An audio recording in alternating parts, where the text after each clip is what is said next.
नमस्कार। 2030 का भारत देख रहे हैं आप और 2030 का भारत जैसे नाम से ही साफ जाहिर होता है कि हम उस भारत की बात कर रहे हैं जो 2030 से मिलता जुलता है, यानी कि 2030 में भारत देश कैसा होगा।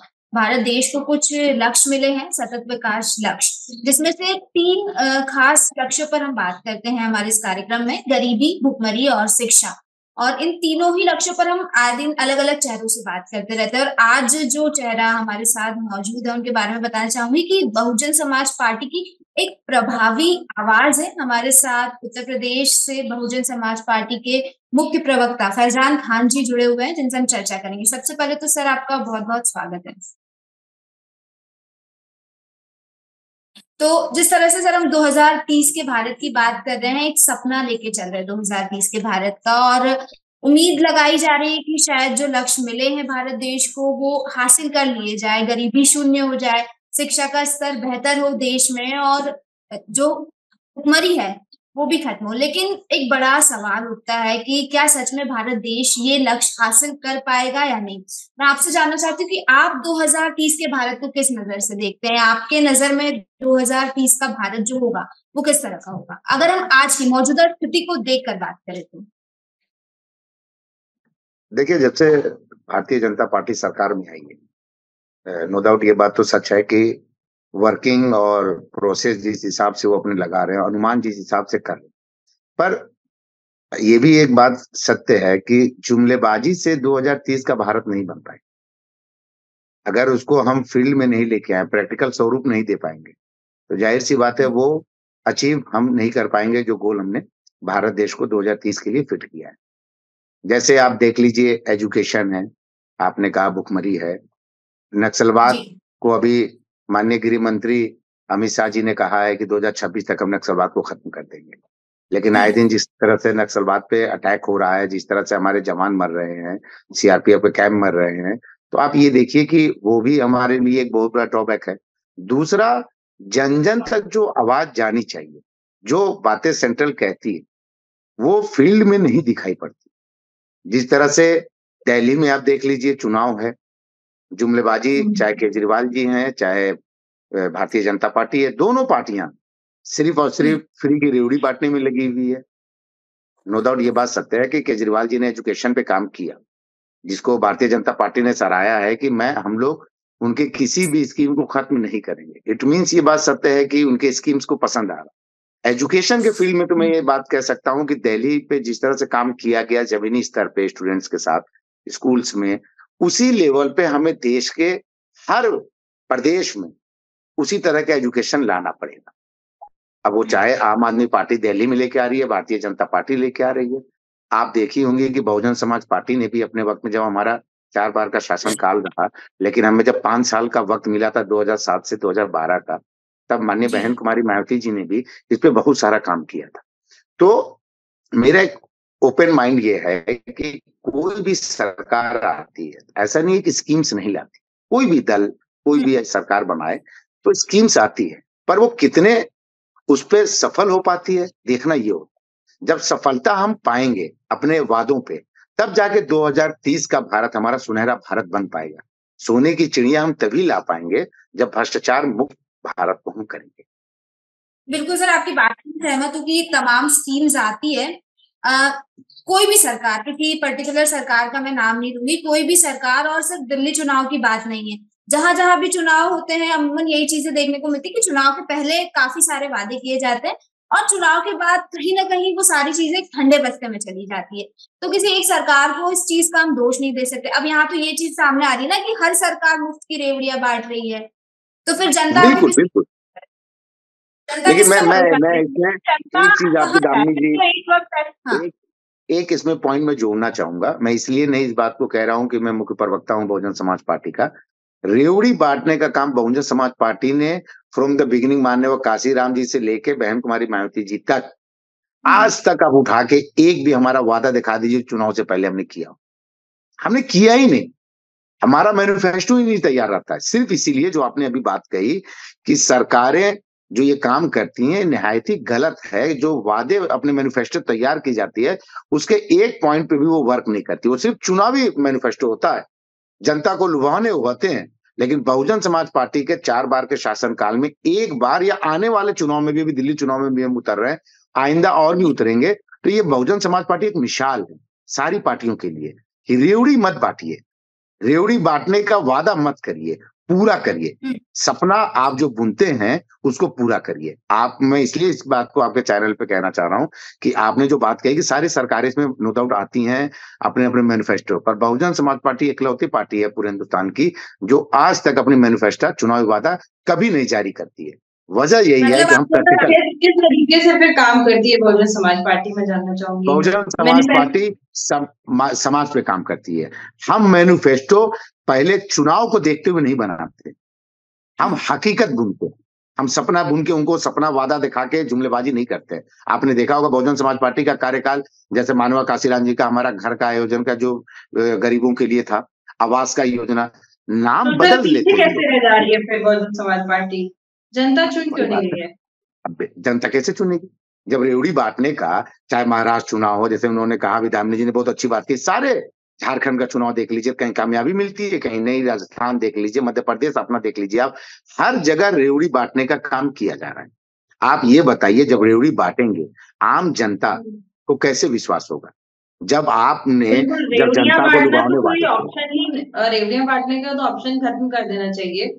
लेकिन अगर मैं ये पूछूँ कि बहुजन समाज पार्टी के आप बोल रहे हैं कि मैनिफेस्टो ही जारी नहीं होता है और हम हकीकत पे काम करते हैं। तो जब वास्तविक तौर पर काम हुआ है तो फिर जनता क्यों नहीं आपकी तरफ मुड़ती दिख रही है? इसलिए क्योंकि हम जातिवाद नहीं फैलाते हैं, हम पोलराइजेशन क्यों नहीं बढ़ते हैं। आपने कभी देखा है बहुजन समाज पार्टी को? आज के मौजूदा स्थिति में चाहे वो कोई भी दल हो, सब लोग पोलराइजेशन की ओर बढ़ रहे हैं कि नहीं बढ़ रहे हैं? बटेंगे तो कटेंगे, क्या मतलब है आपका? आप बताइए किसके लिए, किसकी तरफ इशारा है? बहुजन समाज पार्टी सर्वजन हिताय सर्वजन सुखाय पे काम करती है और हमने 5 साल बहुमत की सरकार इसी तर्ज पे चलाया। भाई 3 बार हमारी उससे पहले सरकार बनी और सरकार गिर गई, और भारतीय जनता पार्टी के साथ ही मिलकर हमने सरकार बनाई थी 3 बार, आपको मालूम होगा उत्तर प्रदेश में। लेकिन जब भारतीय जनता पार्टी ने हम पे जोर दिया जुमलेबाजी करने के लिए, सपने के लिए, हमने अपनी सरकार गिरा दी। लेकिन जब हम उसी तर्ज पे बहुजन समाज पार्टी लेकर आई बहुमत की सरकार, तो हमने उसी पे काम किया। आज लखनऊ में, मैं बहुत प्रैक्टिकल आपके चैनल पे बोलना चाह रहा हूँ, आज लखनऊ में हर कोई गुजरता है तो कहता है माननीय बहन जी ने ही, बहुजन समाज पार्टी का ही कार्यकाल ऐसा है जिसने लखनऊ को लखनऊ बना दिया। लेकिन जब वोट की बात आई, जब इलेक्शन आया, तो जनता वोट नहीं कर पाई। हम लखनऊ में क्यों सीट नहीं नहीं निकाल करवाई? पाए। सर मेरा सवाल ये, जब वजह काम अच्छा वजह है हुआ। पोलराइजेशन, वजह है पोलराइजेशन, क्योंकि लोगों के दिलो दिमाग में आज के डेट में एक हमने अपने हाँ, भारत की संस्कृति को भुला दिया है। हम जातिवाद की तरफ ज्यादा बढ़ गए, हम समूह को लेके नहीं चल रहे हैं, सबको साथ लेके नहीं चल रहे हैं। अगर अगर इसका नतीजा देखेंगे तो महाराष्ट्र चुनाव देख लीजिए, चाहे कोई भी चुनाव हो, सर बीजेपी का यही जातिवाद मंत्र की होता है। आप बात कर रहे हैं। सर जातिवाद की आप बात कर रहे हैं, एक सवाल मेरे मन में उठ रहा है कि अक्सर विपक्षी पार्टियों द्वारा और कई सारे लोगों द्वारा ये आरोप लगाया जाता है बहुजन समाज पार्टी पर कि जब मायावती जी सत्ता में थी तो उस दौरान जो दलित सब कास्ट है, जाटव, उन पर ज्यादा फोकस किया गया था और बाकी जो कास्ट है उनको नेग्लेक्ट कर दिया गया था कहीं ना कहीं। अभी आप कह रहे कि बहुजन समाज पार्टी जातिवाद नहीं करती, पोलराइजेशन नहीं करती, आरोप इस तरह के लगाए जाते हैं कि जाटवों पर ज्यादा फोकस किया गया था, तो यहाँ पर क्या, मैं समझ नहीं पा रही। अब आप बताइए, अगर हम नो डाउट जिस तरह से आप 2030 का सुनहरा भारत देखने की सपना बता रही हैं, वो तभी मुमकिन है जब हम कमजोर वर्ग को, कमजोर वर्ग हमारा कौन है भाई? भारत देश में कमजोर वर्ग कौन है? जरूरी नहीं है, देखिए सर यहाँ पे बात यही है ना, कमजोर वर्ग आप किसको समझते हैं? आप समझ लीजिए, कमजोर वर्ग एक तो गरीबी के नीचे जितने भी हैं, एससी समाज हमारा है, माइनॉरिटीज है। दूसरा, आपने देखा होगा कि जब रिजर्वेशन की बात आई थी अपर कास्ट के गरीबों को, सबसे पहले बहुजन समाज पार्टी ने उसको समर्थन दिया था। मोदी सरकार अगर जिस देखिए तरह लेके अभी आए, आप हम कमजोर वर्ग में देखिए सिर्फ एससी अभी को आप नहीं लेता अभी हूँ, कुछ दिन मैं पहले तो कह रहे ब्राह्मणों थे को भी कि लेता हूँ। सतीश जातिवाद, चंद्र मिश्रा जी इसके उदाहरण है। अगर हम सिर्फ देखिए दलितों पर जातिवाद काम की भी फोकस बात करते, कर रहे थे और अभी आपने बोला कि बहुजन समाज पार्टी ने सबसे पहले सपोर्ट किया था। तो बात यही है ना कि सारी पार्टियां जो है वो जातिवाद पर टिकी हैं। कोई भी नहीं नहीं पार्टी का नहीं है, नहीं, किसी भी पार्टी हम की मैं कभी बात भी करूं, माइनॉरिटीज को सपा पर्टिकुलर की, लेके वोट नहीं बहुजन मांगते। समाज की या बीजेपी या कांग्रेस, कोई भी हो। अच्छा, कैसे मान लिया? आप जनगणना, जातिगत जनगणना पर विश्वास करते हैं नहीं? बिल्कुल, बिल्कुल हम सपोर्ट करते हैं जाति जनगणना को।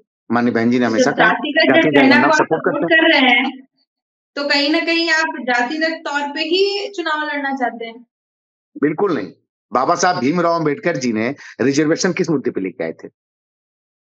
आप बताइए रिजर्वेशन किस मुद्दे पर लाए थे? जब जाति जनगणना अगर हम नहीं कराएँगे, तो जो रिजर्वेशन का स्कीम हमारे यहाँ है, जो एक लागू है, हमारे यहाँ संविधान में है, उस चीज़ को हम लागू कैसे करेंगे? स्थापित कैसे करेंगे? जातिगत जनगणना होगी तो क्या आपको नहीं लगता कि जातिवाद वाली चीज़ जो है वो ज़्यादा फैलती हुई दिखेगी? लोगों के बिल्कुल आपस नहीं, में उससे ही बैर पिक्चर होते क्लैरिटी जाएँगे। आएगी। उससे देखिए नीयत अगर साफ है, तो अगर हमें वाक़ई कमज़ोर वर्गों को लेके आना है ऊपर और बराबरी का नीयत दर्जा किसकी देना साफ है, है? मेरे को तो किसी पार्टी की नीयत साफ नहीं लगती सर। क्यों नहीं आप बताइए बहुजन समाज पार्टी ने कौन-सा काम कभी किया? सतीश चंद्र मिश्रा तो ब्राह्मणों आप को दोबारा करते क्यों थे। नहीं आए सर? दोबारा क्यों नहीं आए आप? अच्छा मैं काम क्या किया तो बोल रहा हूँ? दोबारा आना क्योंकि चाहिए हम था। नहीं कर पा रहे हैं। ये बात सत्य है। दोबारा ना आने के वजह हम पोलराइज़ेशन नहीं कर पा रहे हैं। हम मानते हैं इस गलती को। हम नहीं कर आप पा रहे दोनों पोलराइज़ेशन। बातें दोनों दोनों तरफ की बातें कर रहे हैं सर। आप एक तरफ कह रहे हैं पोलराइजेशन नहीं कर पा रहे हैं, एक तरफ आप नहीं जातिगत पोलराइज़ेशन जनगणना इज़ को भी दिस थिंग। सपोर्ट हम करते हैं। 85-15 नहीं कर रहे हैं ना। हम 100 को लेके चल रहे हैं। मेरी बात समझिए, जहाँ समाजवादी पार्टी, कांग्रेस है, वो ज़्यादातर इनकी बातें करती हैं, अपर कास्ट की नहीं बात करती हैं। हम तो 100% पे लेके काम करते हैं ना। हम 85-15 कास्ट बात की ही नहीं तो करते, हम बात ही नहीं करना 50-15 नहीं चाहिए। करते। अब सीधे साथ पॉलिटिकल पार्टीज को सीधे डेवलपमेंट की बात करनी चाहिए सर, सीधे डेवलपमेंट की। एग्ज़ैक्टली, तो एग्ज़ैक्टली। आप सर बिल्कुल आप खुद प्रवक्ता हैं, आप खुद इस चीज़ को हाँ, समझते हैं कि डेवलपमेंट पर ही फ़ोकस होना चाहिए। जाति वाली चीज़ आ कहाँ से जाती है? फ़ोकस नहीं, फिर आपने कहा फ़ोकस। सिर्फ़ फ़ोकस नहीं होना चाहिए, काम होना चाहिए, जिस पे हमने डेवलपमेंट पे काम काम किया। कहाँ करते हैं? बहुजन जनता को समाज पार्टी ने बेवकूफ काम किया, हमारे जैसे लोग लेकिन लोगों के बेवकूफ दिलों बनते में हैं ना। पोलराइज़ेशन लाके उस काम को, विकास को पीछे कर दिया गया और जातिवाद को आगे देखिए, कर दिया आजकल गया। का युवा पढ़ा लिखा है सर देखिए, पोलराइज़ेशन कोई भी पार्टी करती रहे, युवा आजकल का बहुत पढ़ा लिखा है, बहुत अच्छे से समझ रहा है कि सिर्फ़ अपने हित के लिए पॉलिटिकल पार्टीज़ ये सारी चीज़ें कर रही हैं। अगर ये युवा बात जो है सच वो है, समझ तो रहा है। आज युवा सबसे ज़्यादा बेरोज़गार है। यहाँ पे युवा भड़काने सबसे वाला ज़्यादा काम बेरोज़गार है कि नहीं है, ये बताइए? युवा बेरोज़गारी का बेरोज़गार है कि क्यों नहीं नहीं है? काम हो रहा है? एज़ एन ऑपोज़िशन पार्टी देखिए मैं यहाँ पर हुँ। आपसे सवाल थोड़ा कड़वा है लेकिन पूछूँगी। नहीं, नहीं, बिल्कुल, बिल्कुल कड़वा सर पूछिए। एज़ एन ऑपोज़िशन आपने बेरोज़गारी के लिए वहाँ पर क्या किया? देखिए, जो पार्टी रूल कर रही है वो कुछ नहीं कर रही है, कुछ भी नहीं कर रही है। वोट पाके चुपचाप बैठी हुई है। लेकिन एज़ एन ऑपोज़िशन आपने क्या किया? एज़ अ पोज़ीशन देखिए, हुँ। इसी बात पे हमें हमारे ऊपर आरोप लगता है कि हम बीजेपी की बी टीम, जिसको जो दिल में आता है अपने हिसाब से सेट करके नैरेटिव हमें बोल देती है। हम नहीं, जब नहीं, नहीं, डेवलपमेंट नैरेटिव होता तो है, देखिए मेरी सर बात मैं समझिए आपको मैम। पहले ही क्लियर बोल दिया कि रूलिंग पार्टी जो है वो बिल्कुल काम नहीं कर रही है। मैंने पहले ही बोला। नहीं, नहीं, नहीं, मैं क्या हुँ, बोलना चाह रहा हूँ समझिए, जब रूलिंग हुँ, पार्टी सही काम करती है, हम उसका हुँ। साथ देते हैं। अपोज़िशन डज़न्ट मीन कि हम सरकार की हर नीति को गलत कहें। ये भी एक गलत तरीका है। लोकतंत्र में ऐसा कहीं नहीं कि अपोज़िशन का मतलब है कि अगर सरकार कोई सही कदम भी उठाए, तो हम उसके अगेंस्ट में खड़े हो जाएँ। हर बात पे उसकी नहीं, नहीं, क्रिटिसाइज़ नहीं, करें। मैं ये बोल हम रही हूँ, इसीलिए जो मेरा विकास का सवाल कार्य आपसे होता है, ये है सर, उसमें साथ देते हैं। जिस पे मैं अपोज़िशन आपसे ये कहता है कि सवाल बीजेपी की पूछ बी रही टीम। हूँ सर, मैं आपसे ये सवाल पूछ रही हूँ, आपने कहा कि युवा सबसे ज़्यादा बेरोज़गार है, जी। ठीक है? सबसे ज़्यादा बेरोज़गार है, आपको पता है कि युवा सबसे ज़्यादा बेरोज़गार है, ठीक है? सरकार यहाँ पर कुछ कहती नज़र नहीं आ रही है, ठीक है? तो ऑपोज़िशन के क्या कर्तव्य बनता है युवाओं भाई के लिए? अपोज़िशन तो बाबा साहब ने जो दिया कि जब तक कि हम नहीं बनाएँगे, जब तक सरकार में नहीं आएँगे, जब हम 2007 से 2012 में थे, तो आपने देखा होगा गन्ना किसानों का मूलधन जो होता है, सबसे ज़्यादा हुँ, हमारे यहाँ पेमेंट हुआ और सबसे ज़्यादा रेट भी हमने दिया। उसके बाद की सरकार 2007 से 12 वाली नहीं टच कर पा रही है, आज तक। मैं इसलिए तो कह रहा हूँ कि 2007 से मैं बता 2012 में जो गन्ना का मूल्य हमने निर्धारित किया था, वो अब की हुँ, सरकार अप टू डेट जबकि 8वां वेतन की सिफारिश हो गई है, तब नहीं दे पा रही है। ये देखिए होता है आप तो काम। प्रवक्ता हैं सर, अपनी पार्टी की तारीफ़ करेंगे, आपका तो मैंने क्या कहा? बिल्कुल करेंगे, मैंने ये आपके भी पास कहा तो कि पूरी रिसर्च रखी होगी सर आपके पास, वो तो मुझे पता मैंने है क्या वहाँ हम कहा लोग कि बीजेपी जो सही नहीं, काम नहीं, करेगी, आप कांग्रेस जो सही काम करेगी, हम उसका साथ देंगे। लेकिन हाँ, बीजेपी का सही काम में हम साथ देते हैं, तो कांग्रेस समाजवादी पार्टी कहती है बीजेपी की बी टीम है। हम तो नहीं, ओपन नहीं बोलते बोलिए हैं, जो सही काम और करेगा हम उसके साथ खड़े रहेंगे। काम नहीं करती तो आप उनका अपोज़ नहीं करते? लोग करते हैं, जब जैसे हम सेंट्रल में नहीं है, भाई सेंट्रल में चाहे कांग्रेस की सरकार थी, हमारी नीयत देखिए और नीति देखिए और नीति हमारी बदलती नहीं है। जब कांग्रेस सेंट्रल में हुँ, थी, जो भी फॉरेन अफेयर्स का डिसीजन वो लेती थी, हम उसका साथ देते थे। उसी तर्ज पे आज बीजेपी की सरकार है सेंटर में, बीजेपी फॉरेन अफेयर्स पे जो भी कदम उठाती है, हम उसका पार्लियामेंट से लेकर जमीन तक बहन कुमारी मायावती जी उसका साथ देती हैं। और जैसे ही हम साथ देते हैं, तुरंत ये बात निकल के आ जाती है कि ये तो बी टीम है। जब विकास चलिए बीजेपी देखिए, सही ये तो करती है आपसी कोई आप काम, लोग का हम झगड़ा उसका है, साथ देते हैं। आपसी पॉलिटिकल हमें पार्टीज आपसी का झगड़े झगड़ा से है। मतलब आम नहीं, हमें आदमी इस चीज भारत को को बिल्कुल नहीं विकास की ओर समझ ले पाए। जाना है, नहीं हमें नहीं नहीं, ये भारत को आम विकास की आदमी ओर ले इस जाना चीज से परे है, इस चीज से परे है। आम आदमी को सिर्फ डेवलपमेंट चाहिए, सिर्फ डेवलपमेंट चाहिए।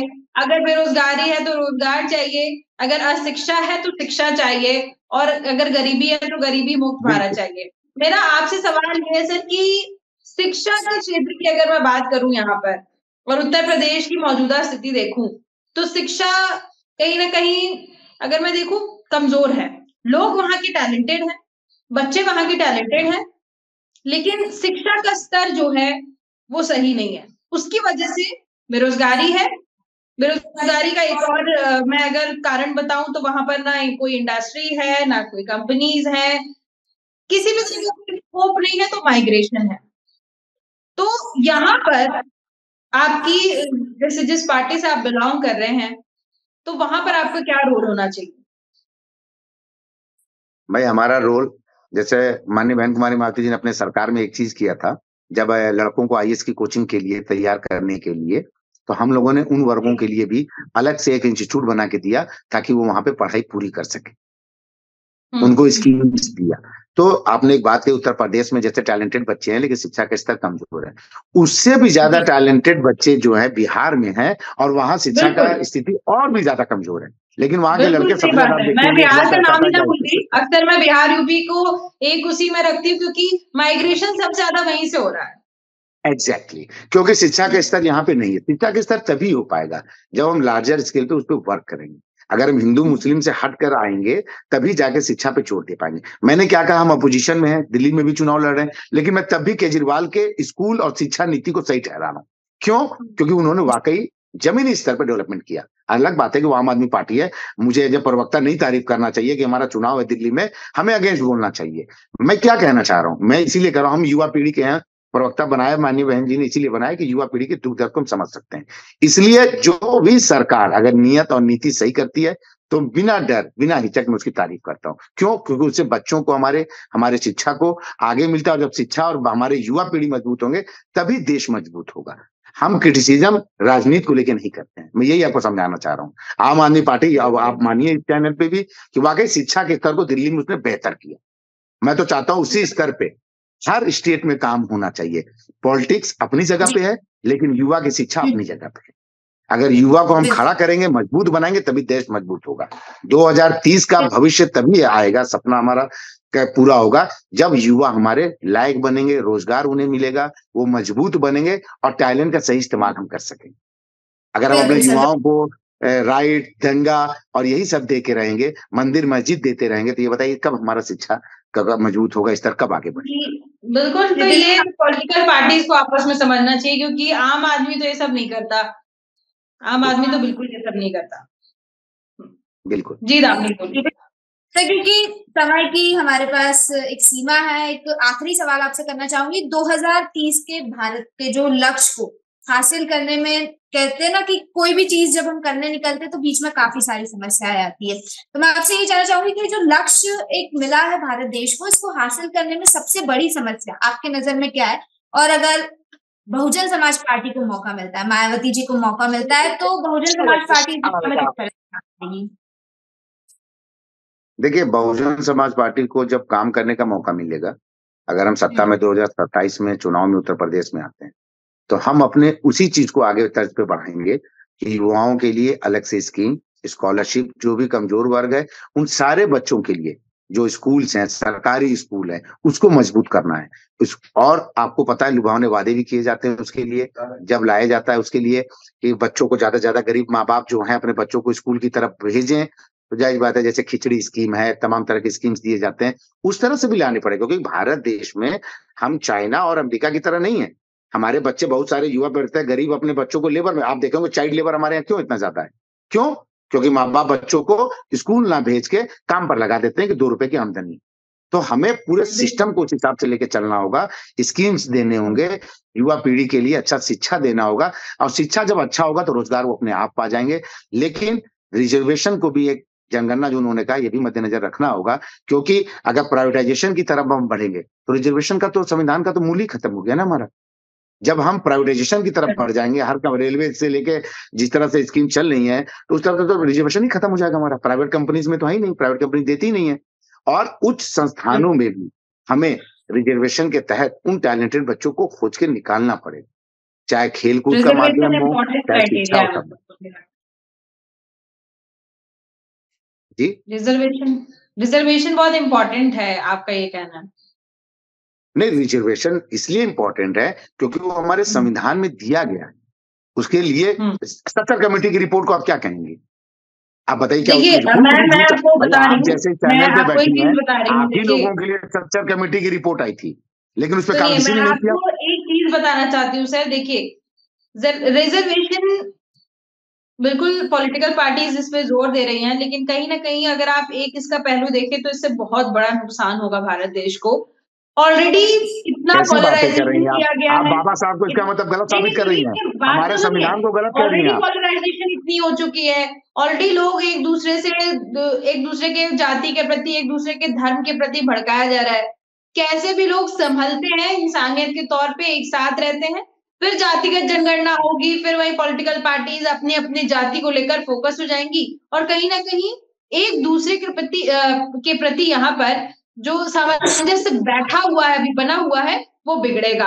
आप इस चीज को एक्सेप्ट नहीं करेंगे, मुझे पता है, लेकिन कहीं ना कहीं ये जो पहलू है, भारत देश का पूरा एक पॉपुलेशन इस बात को नहीं करेगा। आप कैसे इस बात को कह रही है कि गरीब का बच्चा आप चाह रही हैं और गरीब हो जाए, अमीर का बच्चा और अमीर हो जाए, अमीर के बच्चे और अच्छे फैसिलिटी पाए? ये तो पॉलिटिकल पार्टी कर रही है, तो रिजर्वेशन के खिलाफ आप क्यों बात कर रही हैं? आप अगर रिजर्वेशन के खिलाफ बात करेंगी, मैं पॉलिटिकल पार्टी को हटा दे रहा हूँ। बाबा साहब और संविधान को भी गलत करेंगे। अगर गरीब शिक्षित हो जाएगा तो पॉलिटिकल पार्टीज चलेंगी कैसे? मेन बात तो है कि अगर गरीब शिक्षित हो गया, गरीब अगर थोड़ा सा आगे बढ़ गया तो पॉलिटिकल पार्टी चली नहीं पाएगी। रिजर्वेशन को क्यों आप गलत साबित कर रही हैं? रिजर्वेशन ऑब्वियसली रिजर्वेशन, लेकिन जाति के आधार पर नहीं, जरूरत के आधार पर हो ना। बिल्कुल, तो हम तो इसीलिए कहें कि जो कमजोर वर्ग है, चाहे अपर कास्ट का भी है, उसे हम रिजर्वेशन में मानते हैं। बहुजन समाज पार्टी का क्लियर फंडा है, हम उसे भी रिजर्वेशन मानते हैं और मांगे हैं और सपोर्ट किए हैं। ऐसा नहीं है कि अपर कास्ट के बच्चे गरीब हैं तो उसका रिजर्वेशन ना पाए। हमने कभी ये बात नहीं कहा, बहुजन समाज पार्टी कभी ये बात नहीं कही। हम तो गरीब बच्चे जो अपर कास्ट के भी हैं, हम तो उनको भी रिजर्वेशन के लिए सपोर्ट किए हैं। आप हमारा इतिहास देख लीजिए, आप हमारा देख लीजिए, मोदी जी जब इनकम के बेसिस पे, लाइवलीहुड के बेसिस पे अगर जनगणना होती है तो ज्यादा फायदेमंद होगा रादर देन अगर हम जाति को बीच में लाते। अब आपने सही कहा। देखिए, नीयत साफ होनी चाहिए। क्यों हम करा रहे हैं जनगणना? साफ होती सर तो आज भारत देश की स्थिति जो बनी हुई है, बस वही बात है ना, नीयत साफ होती अगर तो भारत देश की स्थिति जो बनी हुई है वो नहीं होती। नीयत साफ नहीं, इसलिए लोगों को विश्वास नहीं। इसीलिए आपके टॉपिक पे मैं यही कह रहा हूं कि 2030 का सुनहरा भारत तभी मुमकिन है जब नीयत साफ। बिल्कुल, सिंपल सी बात। मैं यही बात आप लोगों के चैनल पे फाइनल यही देना चाहता हूं, 2030 का भारत तभी सुनहरा हो सकता है जब हमारी नीति और नीयत दोनों साफ। बिल्कुल सर, आपने सही कहा, और यही उम्मीद करूंगा, यही कहना भी चाहूंगी कि चाहे सत्ता में कोई भी पार्टी रहे, साफ नियत से और एक सही नीति के साथ काम करे तो जाहिर तौर पर 2030 के भारत के सपने को हम साकार कर पाएंगे। आपका बहुत बहुत धन्यवाद, आप हमारे साथ जुड़े। Thank you sir, thank you so much.